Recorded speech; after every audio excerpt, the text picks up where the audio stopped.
एक पल की भी देरी सही नहीं जा रही है। कब आएगा ये गरुड़? मैं भी यही सोच रहा था तख्तू कि कब वो झाड़ू लगाएगा और हम उसे बार बार अपमानित करेंगे। हाँ, तभी तो असली आनंद आएगा।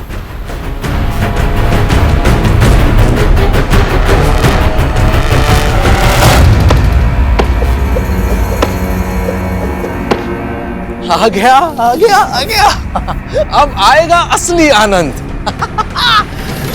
लगाओ झाड़ू हमारे दास गरुड़।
ये तो पलक झपकते ही स्वच्छ हो गया।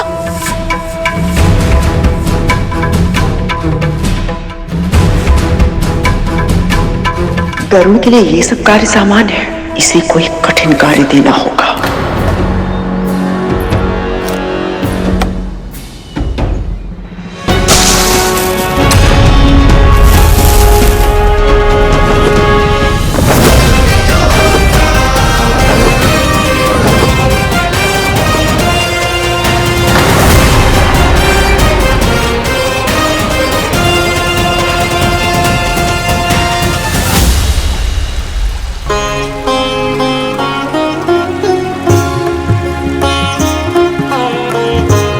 माँ,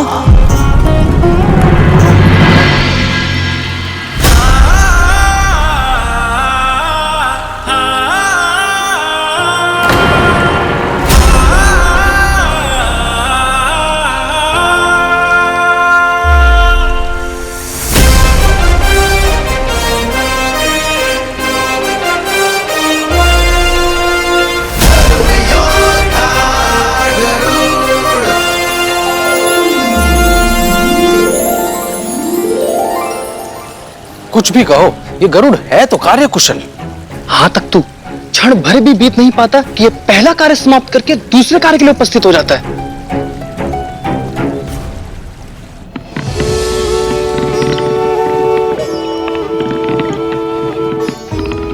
माँ,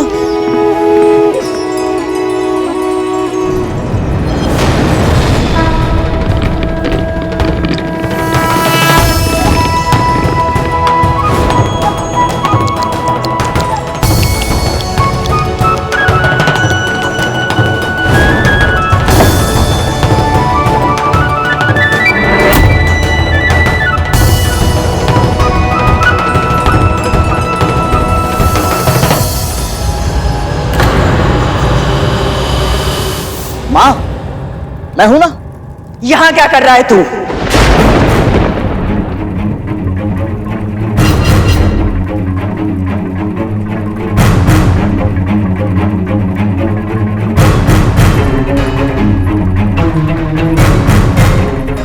अपनी मां की सहायता ना, तू रसोई का कार्य नहीं कर सकता है। सही कह रही हैं आप महारानी, किंतु आपको कोई ऐसा कार्य ढूंढना होगा जो मेरे पुत्र की शक्ति और योग्यता के अनुरूप हो।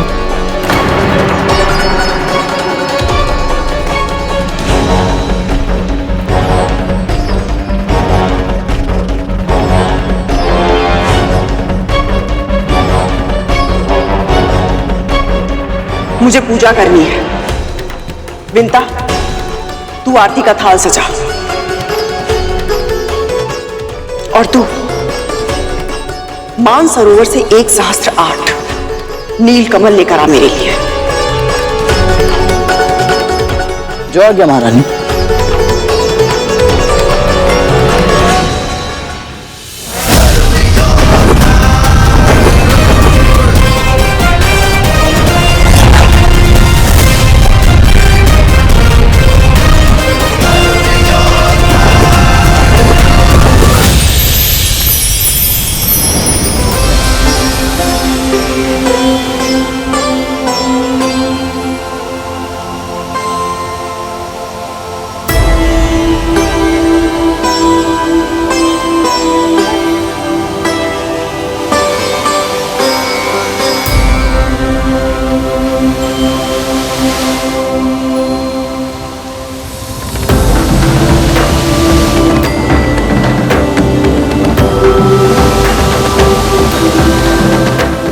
हे सरोवर श्रेष्ठ, मेरा प्रणाम स्वीकार करें।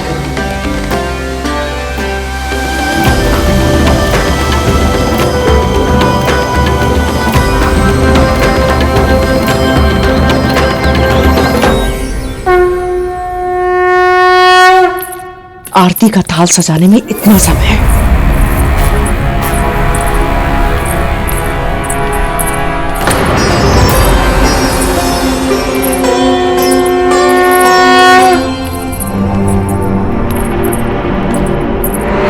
ये इतनी शीघ्र मानसरोवर से वापस कैसे लौट आया?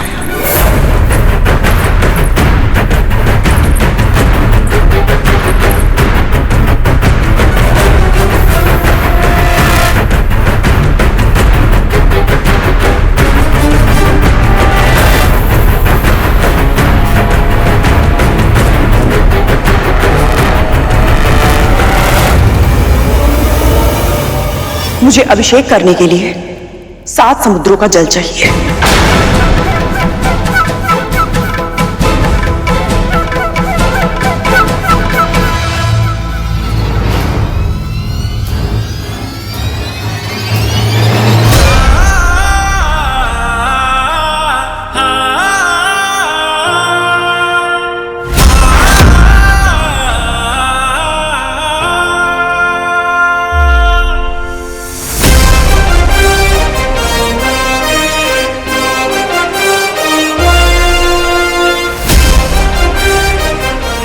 ये 7 समुद्रों का जल।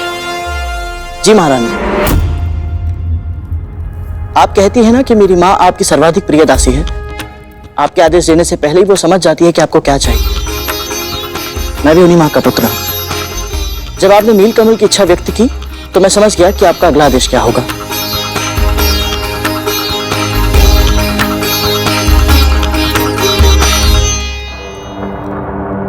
मेरे पुत्र अपने भ्रमण के लिए तैयार हो गए होंगे।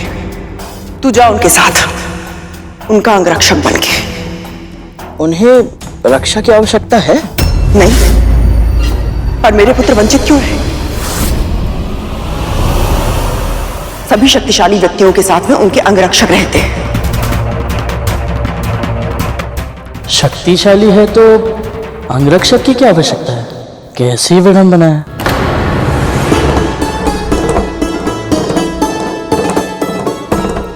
माँ, आप चिंता मत कीजिए, मैं अपने कर्तव्य का पालन अवश्य करूंगा।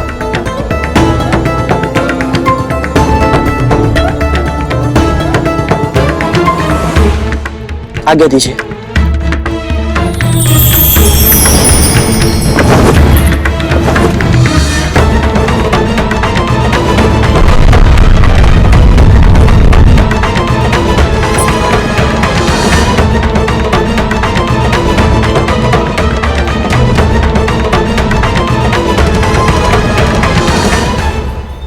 आज बहुत लंबी यात्रा पे जाना है।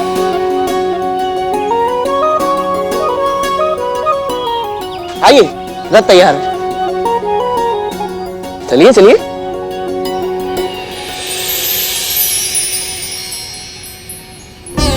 मुझे प्रसन्न देखने के लिए स्वयं दास बनकर भी गरुड़ कितना प्रसन्न है। ईश्वर ऐसा पुत्र सबको दे।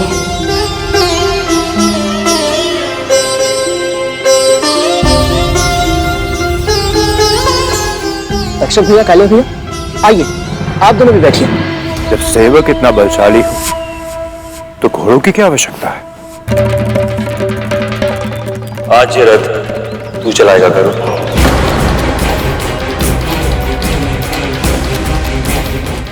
बड़े भैया कुछ अधिक ही अपमान कर रहे हैं। गरुड़ यदि भड़क गया तो लेने के देने पड़ जाएंगे। अरे वाह, ये तो बहुत ही उत्तम विचार है।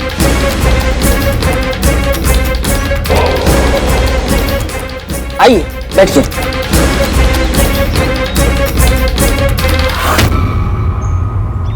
आज तुम दोनों विश्राम करो, चलो।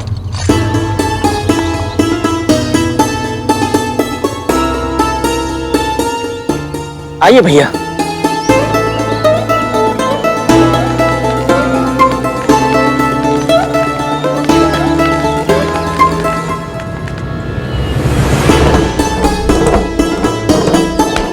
भैया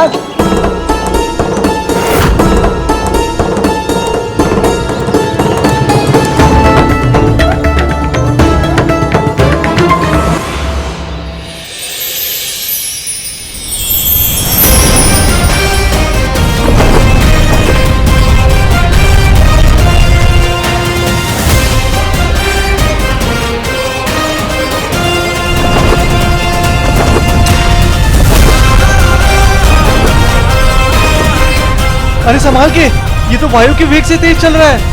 हाँ सरकोटा।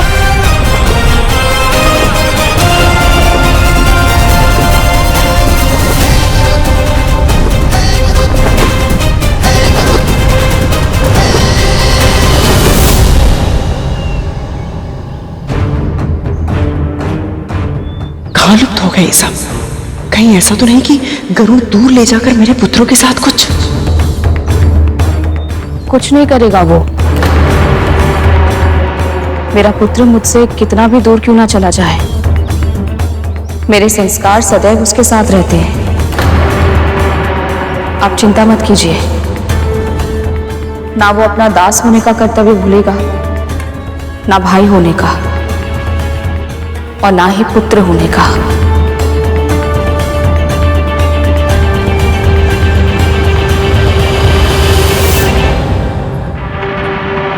दास बनने के बाद भी गरुड़ इतना सहज कैसे है? कहीं उसका ये व्यवहार किसी बड़ी आंधी से पहले की शांति तो नहीं है?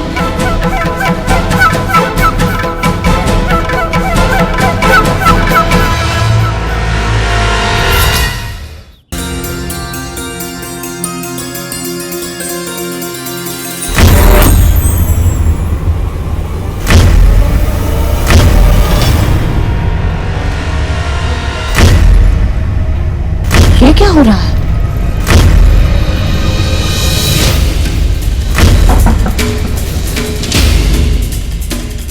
ये कंपन कैसा हो रही है? ये ध्वनि कहां से आ रही है?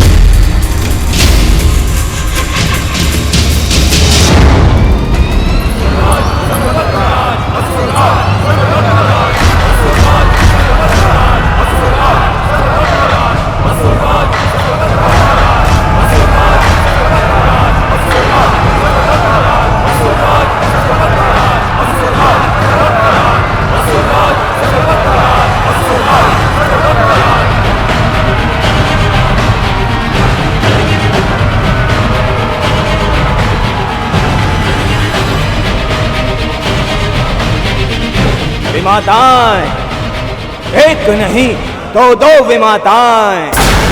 कहाँ है वो दुस्साहसे पक्षी? महाराज बलि ने उसका शीश काट कर लाने का आदेश दिया है।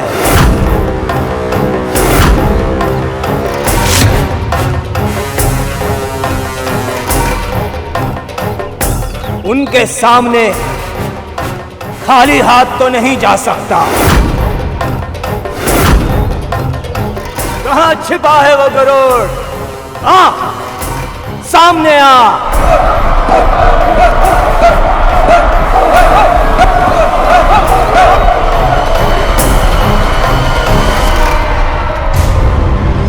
उस दिन विमाता अदिति के सामने तो कर्तव्य ध्वज ऐसे लहरा रहा था जैसे वही एकमात्र धर्म योद्धा हो।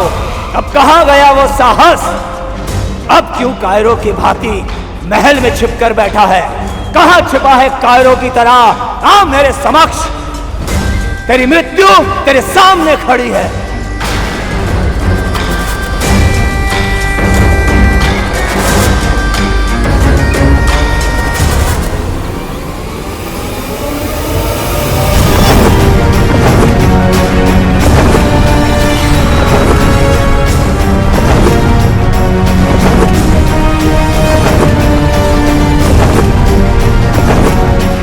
निश्चित ही वो भयभीत हो गया है और उसने असुर शक्ति पर प्रहार किया है।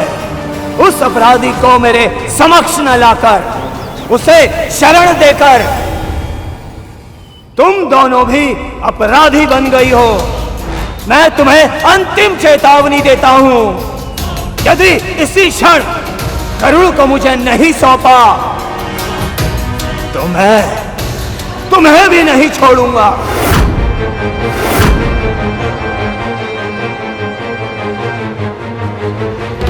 महाराज बलि और असुरों के शत्रुओं की रक्षा करने के लिए मैं तुम्हें दंड दूंगा, भीषण दंड।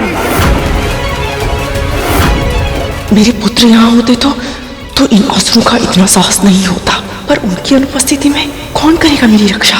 बस, बहुत हो चुका। प्रतीक्षा करने का ना ही समय है मेरे पास और ना ही धैर्य।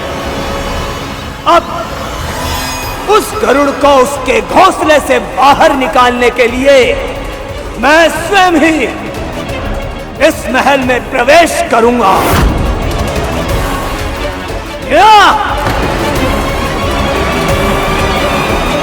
ठहर जाओ।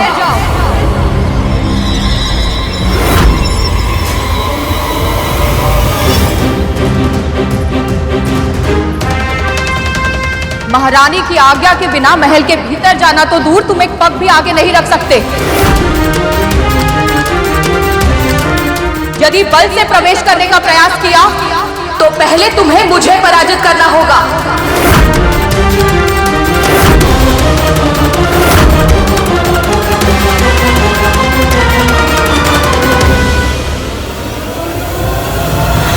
प्राणों की चिंता में परोपकार से मुंह नहीं मोड़ सकता मैं। इस रेखा को ध्यान से देखो असुर सेनापति, ये मेरी मां के दिए गए संस्कारों का मान रखने के लिए है।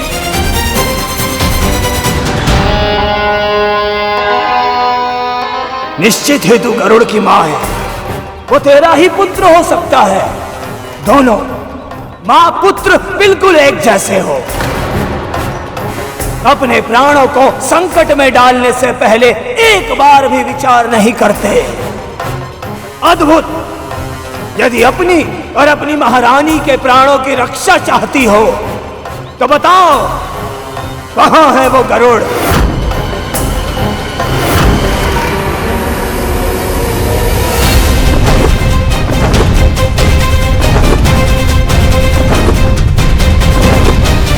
इस महल की स्वामिनी को धमकाने का, करने का दुस्साहस कर रहे हो तुम। लौट जाओ। महारानी की आज्ञा के बिना तुम्हारा यहाँ प्रवेश वर्जित है।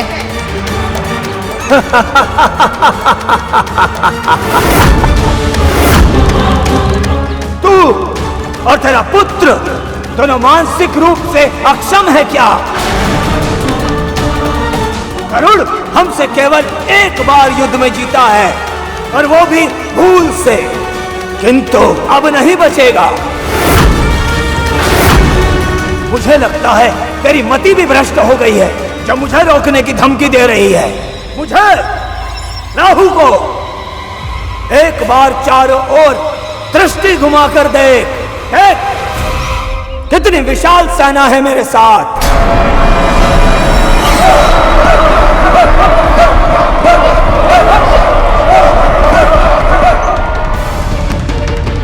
मैं तुम्हें अंतिम बार अवसर देता हूं, गरुड़ को मुझे सौंप दो और अपने प्राणों की रक्षा कर लो,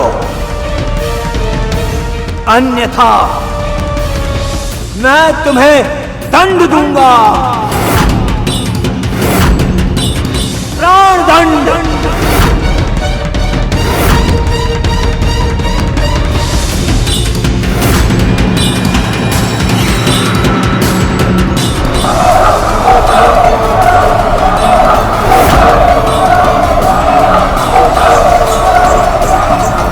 अच्छा है प्रभु विष्णु जी की कृपा से अभी गरुड़ यहाँ नहीं है, अन्यथा हमारे प्राणों के अलावा। अब तो तू प्रसन्न है ना?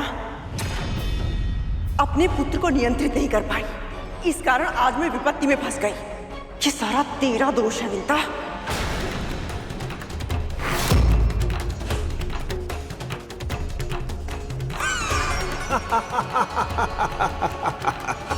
अद्भुत विमाता, अद्भुत। जिस स्त्री ने तेरे लिए अपने प्राण संकट में डाल दिए, तू उसे दोष दे रही है। अब भी रक्षा करना चाहती है तो अपनी स्वामिनी की, अर्थात अपनी बहन की। जैसा व्यवहार तूने अपनी बहन के साथ किया है, ऐसा व्यवहार तो हम असुर भी एक दूसरे के साथ नहीं करते। और फिर भी संसार हमें बुरा कहता है। दिति दीदी के पुत्र हो, इस नाते मेरे लिए भी मेरे पुत्र समान ही हो। इसी कारण अब तक तुम्हारी धृष्टता सहती रही, पर यदि तुमने आगे बढ़ने का प्रयास किया तो मैं वही करूंगी जो एक मां को करना चाहिए।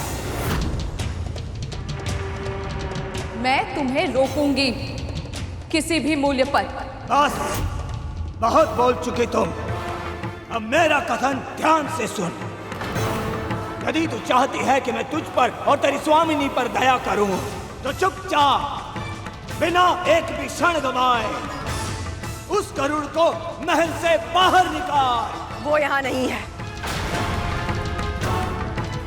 बाहर गया है किसी आवश्यक कार्य से। अच्छा, तो वो बाहर गया है, तो तू बता कहाँ गया है वो तेरा पुत्र? हमें ज्ञात नहीं है। अच्छा, तो तुझे नहीं पता कहाँ गया है वो? मैं सत्य कह रही हूँ। तेरे सत्य का प्रमाण तो समय देगा, और जब तक वो नहीं लौटता मैं उसकी यही प्रतीक्षा करूंगा। गरुड़ के साथ पिछली मुठभेड़ में मुझे ऐसा रहस्य ज्ञात हो गया था जिसके कारण उसके प्राण मेरी मुट्ठी में है। जानना नहीं चाहोगी वो रहस्य क्या है? वो कहीं भी जाए, कितनी भी दूर जाए, किंतु लौटकर अपनी माता के पास अवश्य आता है।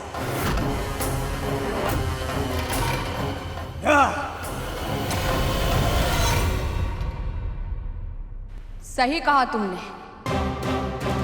मेरा पुत्र अवश्य ही मेरे पास लौट कर आएगा, पर उससे पहले तुम सबको यहाँ से लौट जाना चाहिए।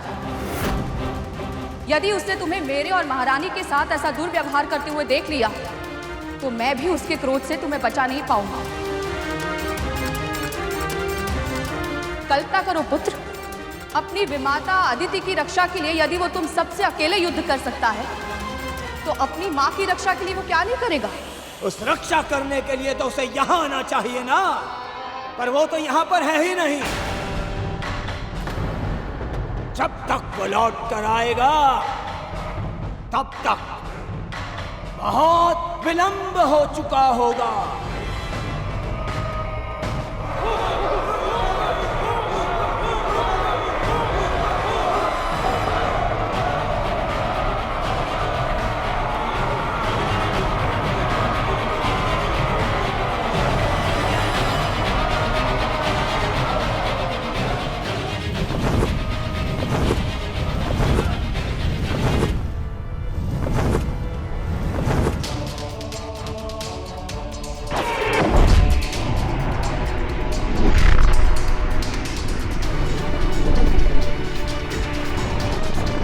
ओम विष्णवे नमः। ओम विष्णवे नमः। ओम विष्णवे नमः। ओम विष्णवे नमः। ओम विष्णवे नमः। ओम विष्णवे नमः। ओम विष्णवे नमः। ओम विष्णवे नमः। ओम विष्णवे नमः। ओम विष्णवे नमः। ओम विष्णवे नमः। ओम विष्णवे नमः। ओम विष्णवे नमः, ओम विष्णवे नमः, ओम विष्णवे नमः।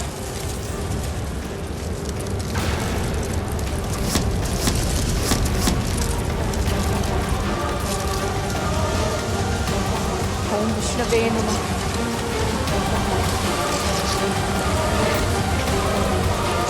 ओम विष्णवे नमः।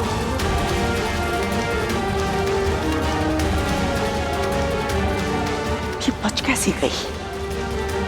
ओम विष्णवे नमः। ओम विष्णवे नमः।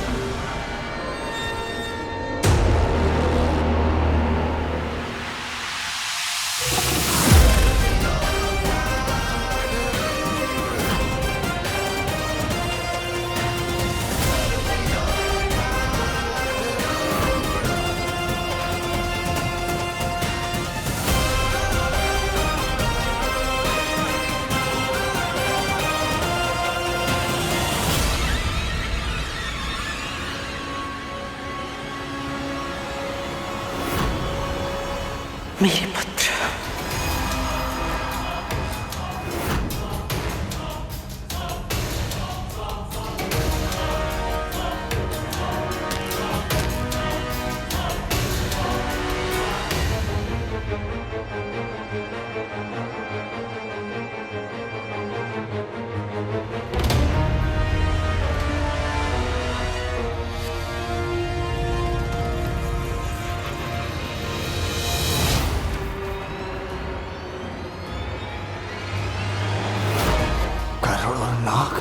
एक साथ।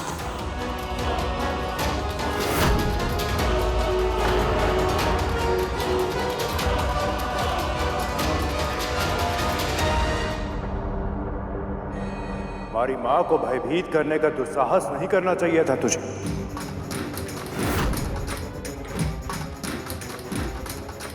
युद्ध का पहला नियम महिलाओं और बच्चों पर आक्रमण नहीं करना, और तूने वही नियम तोड़ दिया राहु।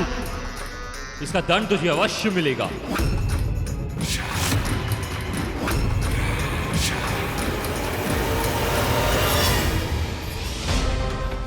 भले ये नाग कितने भी निष्ठुर हो, अपनी मां के लिए निष्ठावान और युद्ध के नियम के प्रति सम्मान भी रखते हैं।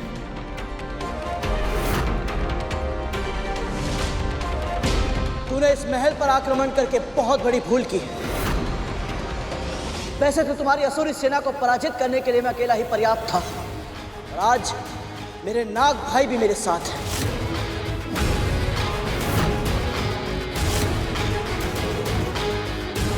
अब तू अपने प्राणों की रक्षा कैसे करेगा राहु?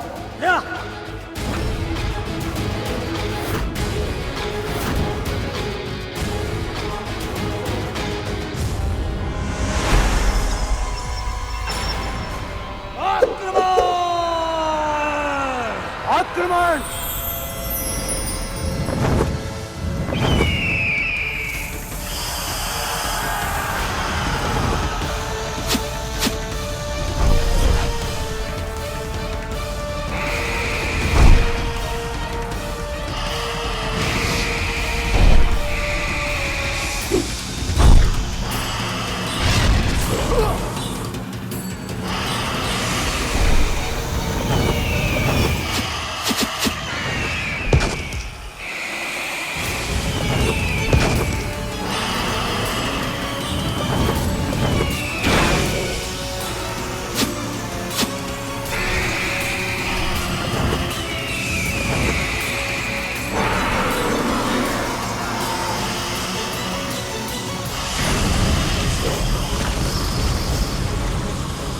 मेरे दोनों पुत्र इतने शक्तिशाली हैं कि इनके विष का भय इन असुरों को एक पग भी आगे नहीं बढ़ने दे रहा है।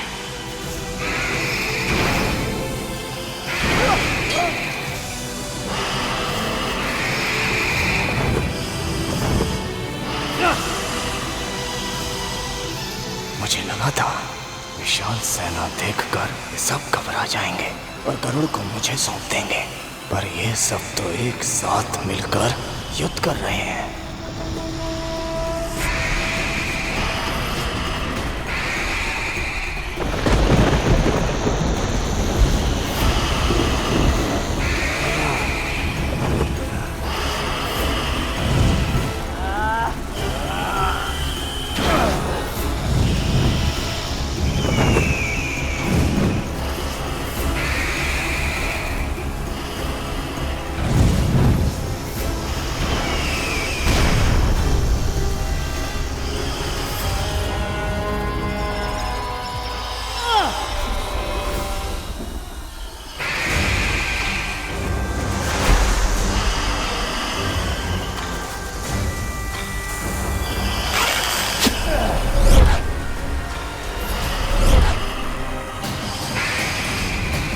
दीदी, किसी भी उपाय से हमें इन सबको रोकना होगा।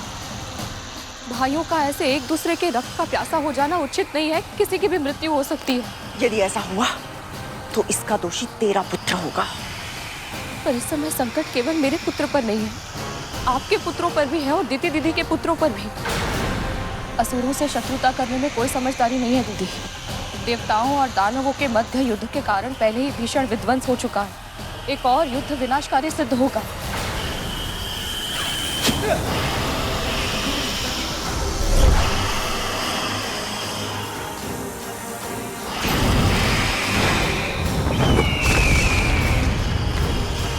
प्रश्न केवल मेरे पुत्र का नहीं है दीदी, आपके पुत्रों के प्राण भी संकट में हैं। यदि उनमें से किसी को कुछ हो गया तो? ये समस्या तेरे पुत्र के कारण उत्पन्न हुई है, उसका समाधान भी वो ही करेगा।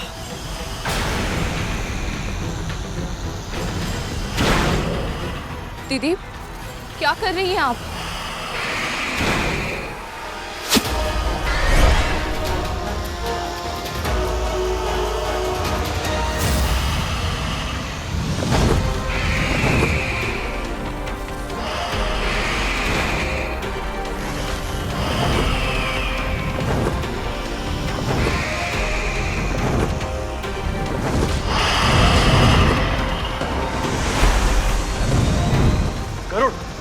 आलिया,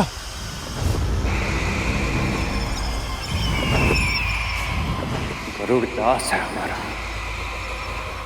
और सबकी रक्षा करना इसका धर्म है,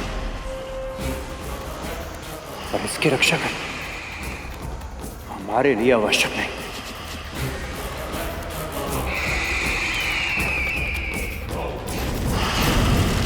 है तो ये हमारा शत्रु।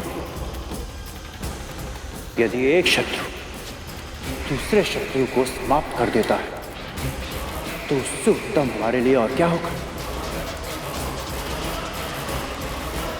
वाह तक्षक भैया, क्या कूटनीति है आपकी।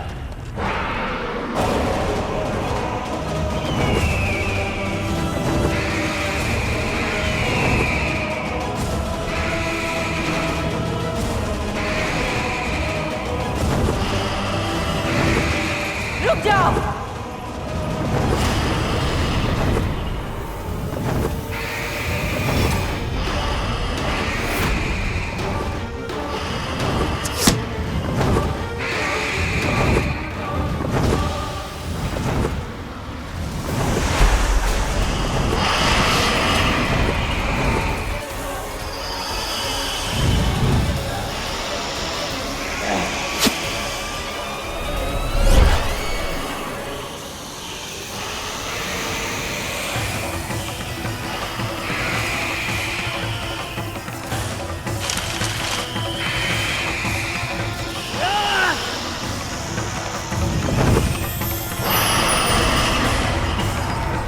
रानी, आप यहाँ क्या कर रही हैं? आप महल के भीतर जाइए, वहाँ आप सुरक्षित हैं। युद्ध करना बंद कर और मेरे संग चल।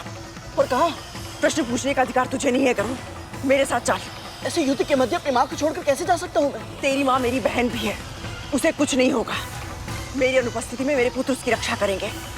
तक्षक कालिया, शिशुनंदी, भूतनंदी, अपनी भी माता के पास जाओ, उनका ध्यान रखना, उनकी सुरक्षा करना तुम्हारा कर्तव्य है।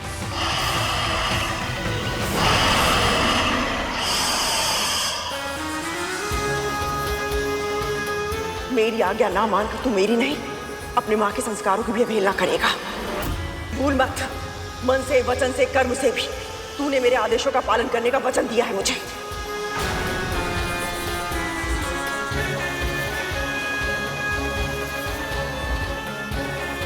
जी महारानी।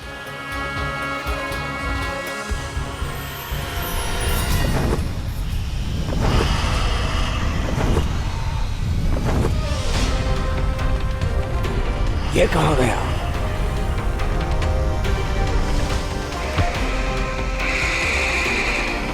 तुम्हारे महाराज बलि को मेरा पुत्र चाहिए था ना? महारानी कद्रू स्वयं उसे उनके पास लेकर जा रही है। अब तुम इन सर्पों को छोड़ दो पुत्र। कहीं इसमें भी इन सब की कोई चाल तो नहीं? पता करना होगा।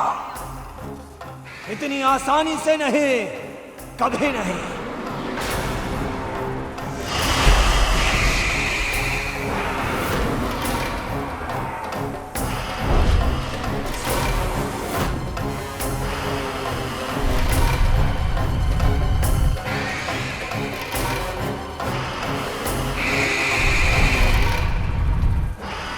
हे परम प्रभु विष्णु, मेरे पुत्र की रक्षा कीजिए।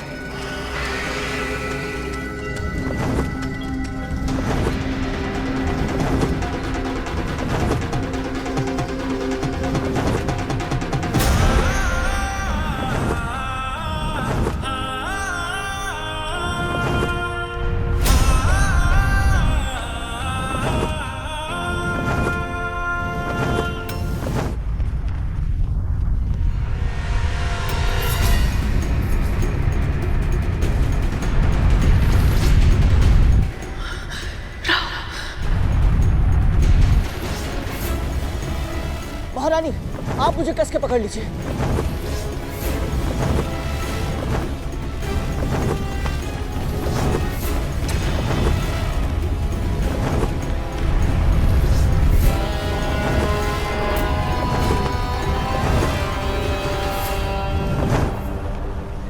गति बढ़ाकर मुझे चकमा देने का प्रयास कर रहा है, किंतु मैं भी राहु हूं। उससे पीछा छुड़ाना असंभव है।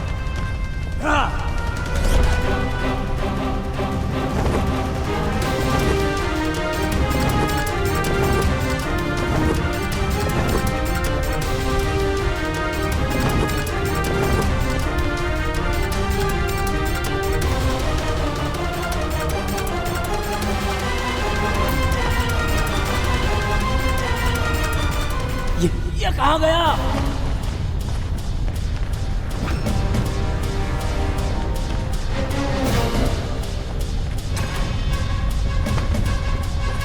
अभी तो इधर था, उधर कैसे चला गया?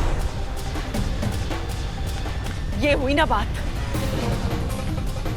यदि ये युद्ध हमें रुकवाना है तो हमें शीघ्र ही महाबलीपुरम पहुंचना होगा।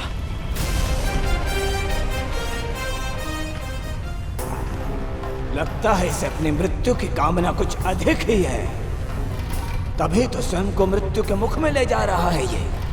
क्योंकि द्वारपाल तारकाक्ष के होते हुए कोई भी बाहरी प्राणी महाबलीपुरम में प्रवेश नहीं कर सकता।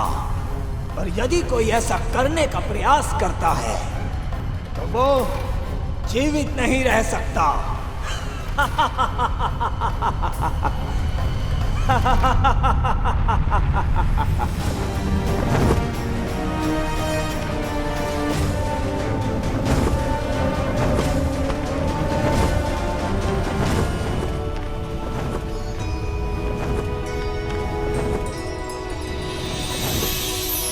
इस नगर के सौंदर्य से अपने लक्ष्य को मत भटका। सीधे चल राजमहल की ओर।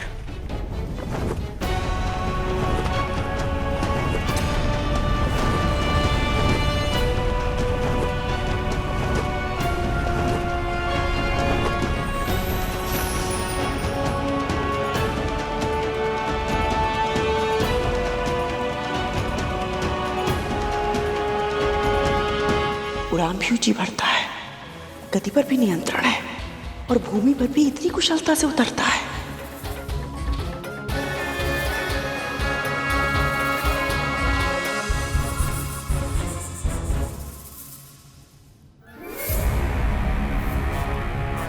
इतने बड़े महाराज के महल में कोई सैनिक ना हो, ये तो असंभव है। आप चिंतित मत होइए महारानी, मेरे होते हुए आपको कोई हानि नहीं पहुंचा सकता। मेरे होते हुए आपको कोई हानि नहीं पहुंचा सकता। मेरे होते हुए आपको कोई हानि नहीं पहुंचा सकता।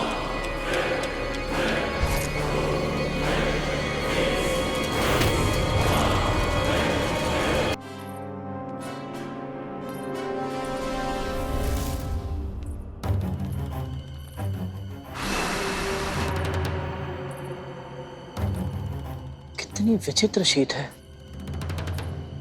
क्या आपको भी इसका आभास हो रहा है महारानी?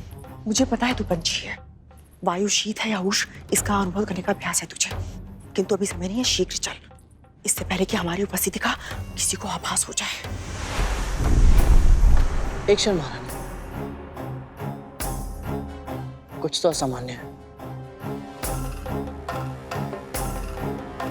भय लग रहा है तुझे तो अपने पाँव को तनिक कष्ट दे, और हाँ, भीतर जाकर अपना मुंह मत खोलना। जब तक मेरी आज्ञा ना मिले मौन रहना।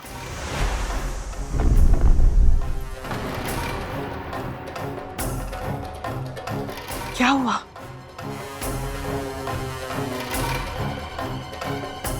ये मूर्ति नहीं है महारानी, कोई असुरी माया है। इतना आशंकित होने की आवश्यकता नहीं है, ये मूर्ति है। मैं दिखाती हूँ तुझे। महारानी नहीं,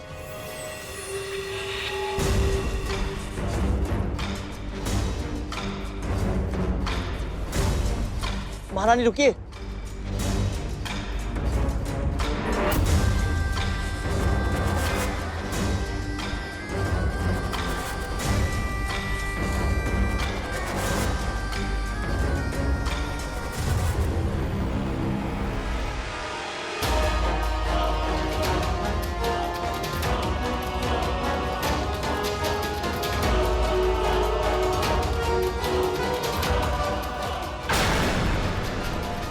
महारानी,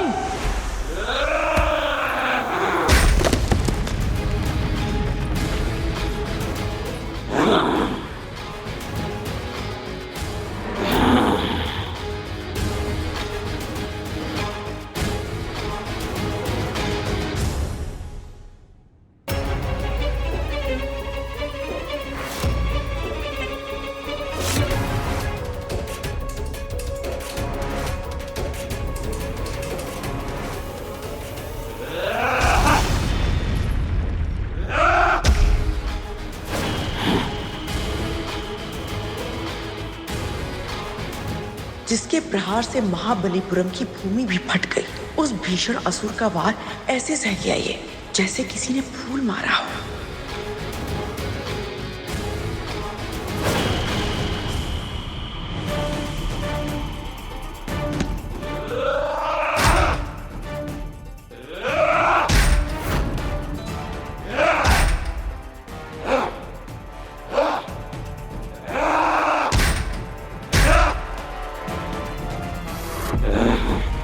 थोड़ी देर और खेलता तुम्हारे साथ, पर बड़े भैया से मिलने की शीघ्रता है। इस पर मेरे किसी भी प्रहार का प्रभाव क्यों नहीं पड़ रहा?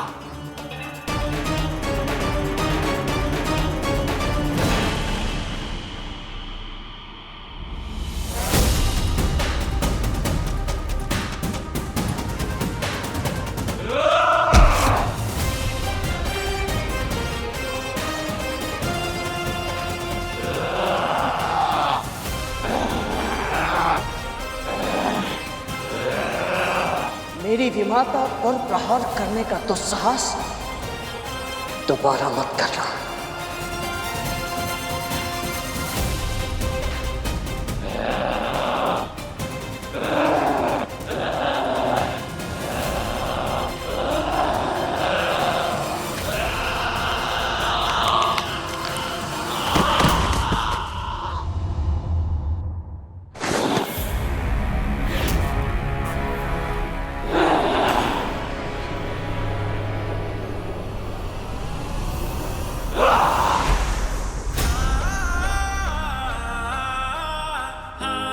चलिए महारानी।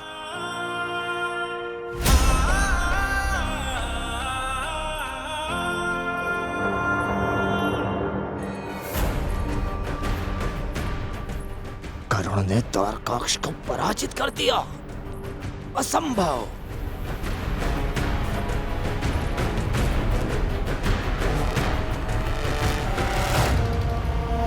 सौराष्ट्रे सोमनाथस्य श्रीशिले मल्लिकार्जुनम उज्जैन्यां महाकालम ओंकारम मल्लेश्वरम परल्यां वैद्यनाथं च डाकिन्यं भीमशंकरम सेतुबंधे च रामेशं नागेशं दारुकावने वाराणस्यां तु विश्वेशं त्र्यंबकं कौमुदी तटे हिमालय केदारं धूष्मेशं च शिवालय। यहाँ का वातावरण मेरी कल्पना से बिल्कुल विपरीत है। आश्चर्यचकित होने की आवश्यकता नहीं है। बलि असुर अवश्य है, किंतु दूसरे असुरों से बिल्कुल भिन्न है। वो एक पवित्र आत्मा है, अत्यधिक धार्मिक है, महादेव शिव शंकर का बहुत बड़ा भक्त है। यदि महाराज धर्म के अनुसार आचरण करते हैं तो फिर उनकी प्रजा इतनी क्रूर, इतनी निर्दयी क्यों है महारानी? राजा अपनी प्रजा के हृदय पर राज करने में विश्वास रखते हैं। वो अपनी जीवन शैली दूसरों पर नहीं थोपते हैं। उनके राज में सभी अपने स्वभाव के अनुसार असुरों की तरह आचरण करने के लिए स्वतंत्र हैं। वो स्वयं भी एक संयमी जीवन जीते हैं। अद्भुत। अभी तो बड़े भैया से मिलने में और अधिक आनंद आएगा। भूलना मत, तुम उसके लिए भाई नहीं हो, शत्रु हो तुम उसके। तुमने उसकी सेना को अपना कार्य करने से रोका था।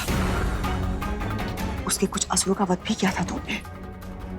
शत्रु और भाई का अंतर तो मैं संभाल लूंगा, बस मेरी माँ और मेरे अन्य नाग भाई ठीक हो। ओम विष्णवे नमः। ओम विष्णवे नमः। ओम विष्णवे नमः। ओम विष्णवे नमः।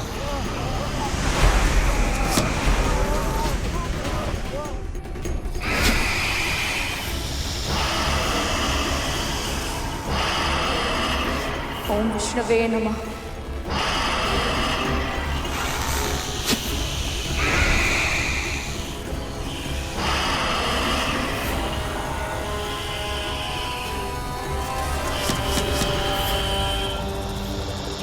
ओम विष्णवे नमः। ओम विष्णवे नमः। ओम सौराष्ट्र सोमनाथस्य श्रीशैले मल्लिकार्जुनम उज्जैन्यां महाकालम ओंकारम मल्लेश्वरम परल्यां वैद्यनाथं च डाकिन्यं भीमशंकरम सेतुबन्धे च रामेशं नागेशं दारुकावने वाराणस्यां तु विश्वेशं त्र्यंबकं गोमती तटे हिमालयं तु केदारं धुष्मेशं च शिवालये एतानि ज्योतिर्लिंगानि सायं प्रातः पठेन्नरः स्मरणेन विनश्यति।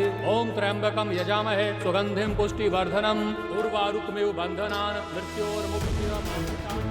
महाराज बलि तो स्वयं धर्म के मार्ग पर चलते हैं,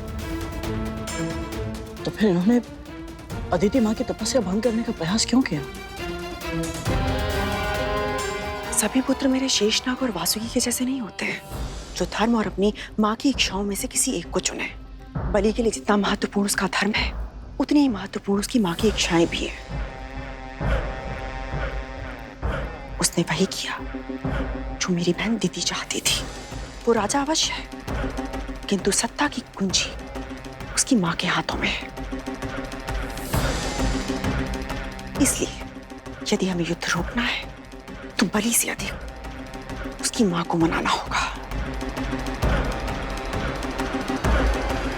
बिल्वपत्रम समर्पणाम।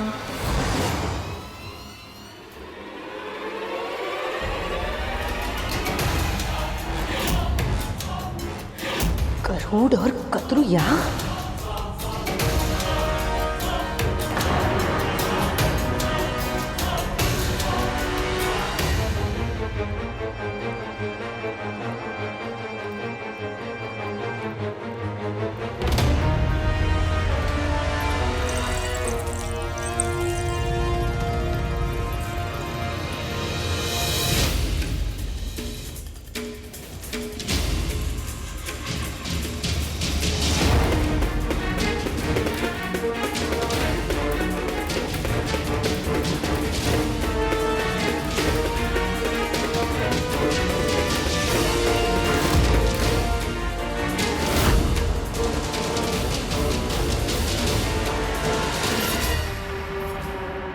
तुम यहाँ पे क्या कर रही हो कद्रू? ये पक्षी ये यहाँ पे क्या कर रहा है? ये भीतर कैसे आया? किसी द्वारपाल ने रोका नहीं इसे? प्रणाम महाराज बलि। प्रणाम माता दीदी। प्रणाम माँ कद्रू।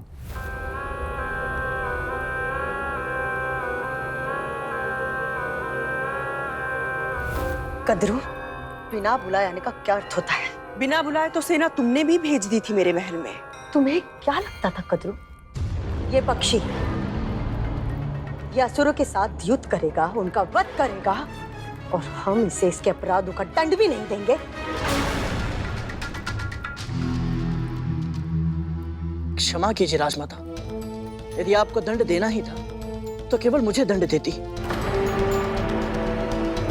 मेरी माँ को, विमाता को, मेरे नाग भाइयों को सम्मिलित करने की आवश्यकता क्या थी? उन्हें इन सब में सम्मिलित होने की कोई आवश्यकता नहीं है। पर वो तो पहले से ही सम्मिलित हो चुके हैं। तुम्हारे पुत्र राहु ने केवल विंता को ही नहीं, मुझे भी धमकी दी थी। इसी कारण मेरे पुत्र और तुम्हारे पुत्र आपस में युद्ध कर रहे हैं।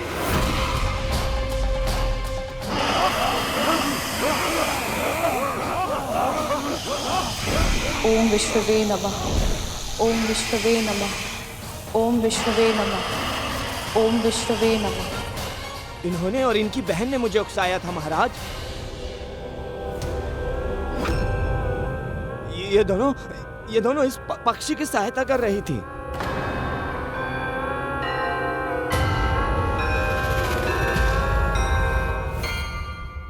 दीदी, गरुड़ के कारण असुरों का भी रक्त बह रहा और मेरे पुत्र भी चोटिल हो रहे हैं। इससे पहले कि किसी के प्राण चले जाए, हमें इस युद्ध को रोकना होगा। यदि तुम्हारी यही इच्छा है कि ये युद्ध रुक जाए, तो ये युद्ध रुक सकता है।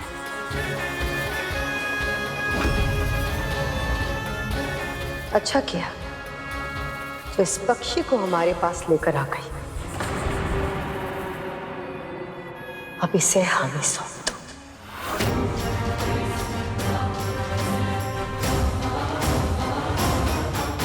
कभी नहीं, कभी नहीं, कभी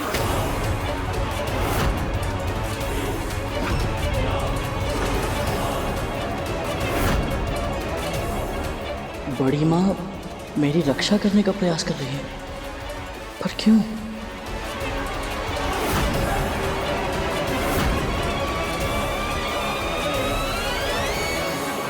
क्षमा करें माँ कद्रू, पर क्या आप मेरी एक जिज्ञासा शांत कर सकते हैं? अवश्य महाराज बलि। अब से कुछ दिन पहले आप चाहती थी कि हम असुर गरुड़ का अंत कर दें, और अब जब हम अपना प्रतिशोध लेना चाहते हैं तो आप हमें रोक रही हैं। ऐसा क्यों माँ कद्रू? तब से अब तक ऐसा क्या बदल गया आप दोनों के बीच? बहुत कुछ। अब ये स्वतंत्र उड़ने वाला पंछी नहीं रहा, अब ये दास है मेरा। अब ये दास है मेरा। अब ये दास है मेरा।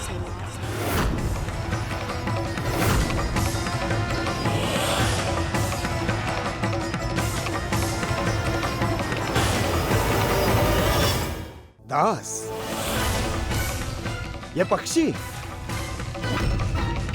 जिसने बड़े बड़े योद्धाओं को पराजित कर दिया, बजरंग जैसे महायोद्धा को भी खदेड़ दिया, ये दास बन गया है? और वो भी अपनी विमाता का?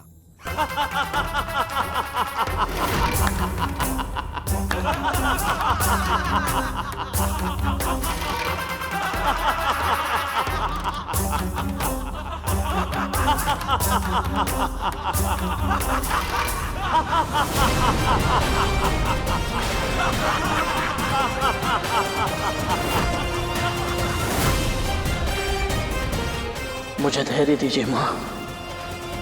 मन को स्थिर करना है तो विचारों को स्थिर करना सीख। जब कभी तुझे क्रोध आए या मन विचलित हो जाए तो अपने गुरु का ध्यान धर। उनकी वाणी, उनकी शिक्षा और उनके दिए हुए संस्कारों के बारे में सोच। ऐसा करने से तेरा आवेग शांत हो जाएगा और फिर मन अपने आप स्थिर हो जाएगा।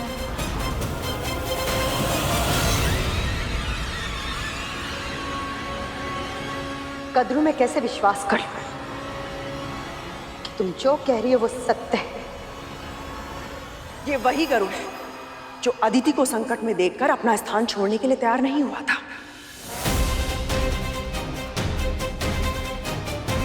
स्वयं से पूछकर देखो, मैं जो बोल रही हूं यदि वो सत्य नहीं है तो ये अपनी मां को युद्ध स्थल में अकेला छोड़कर तुम्हारे सामने इस तरह नहीं खड़ा होता।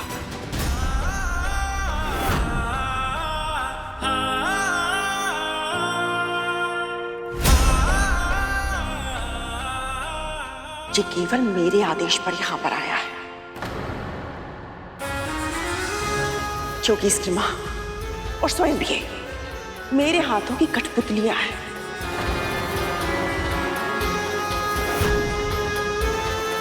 मैं जैसे चाहूं जब चाहूं इन्हें अपने संकेतों पर नचा सकती हूँ। तो आप चाहती क्या है माँ कद्रू? शांति।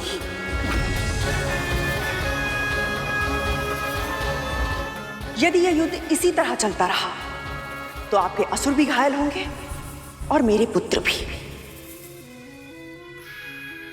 आप जानते हैं कि गरुड़ ने किस तरह असुर सेना को पराजित कर दिया था।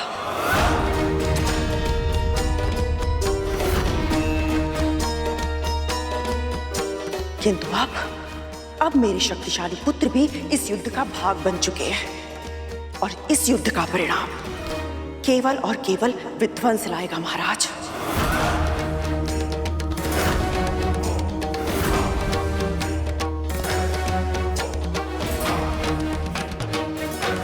दोनों ओर के योद्धा अपने प्राण गंवा देंगे। इसलिए इस युद्ध को समाप्त करने में और मेरे पुत्रों को कभी भी कोई ना हानि पहुंचाने का यदि आप मुझे वचन देते हैं तो मैं भी आज आपको एक वचन देती हूं। आज के बाद मेरा ये दास गरुड़ असुरों के लिए संकट का कारण कभी नहीं बनेगा।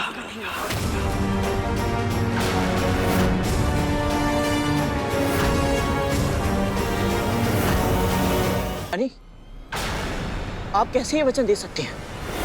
असुरों ने मेरी मां पर आक्रमण किया है, मेरे नाग भाइयों को संकट में डाला है और आपको भी तो मत बोल कि तू मेरा दास है।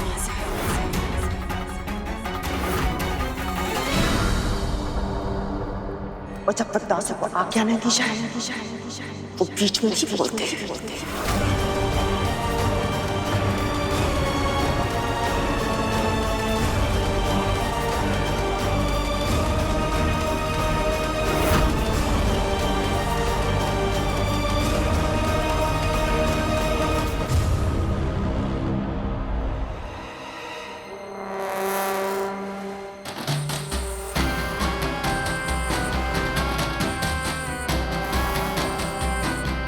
गरुड़ को दंड दिए बिना यहां से वापस जाने नहीं दे सकता।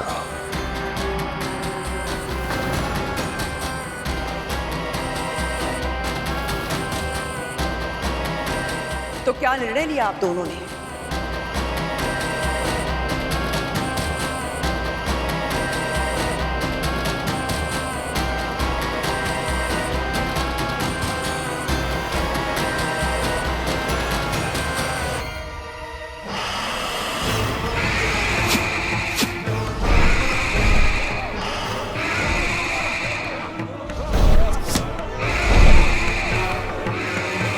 ओम विष्णुवे नमः।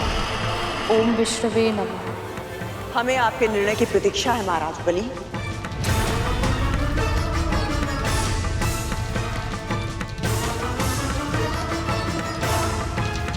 ये पक्षी तुम्हारे नियंत्रण में है तो इसका अर्थ ये नहीं कि हम इसके अपराधों को भूलकर इसे क्षमा करते हैं। इसने न केवल असुरों की सेना को चुनौती दी है बल्कि मेरे पुत्र और स्वर्ग के महाराज बलि की सत्ता को ललकारा है। इसे अवश्य दंड मिलना चाहिए।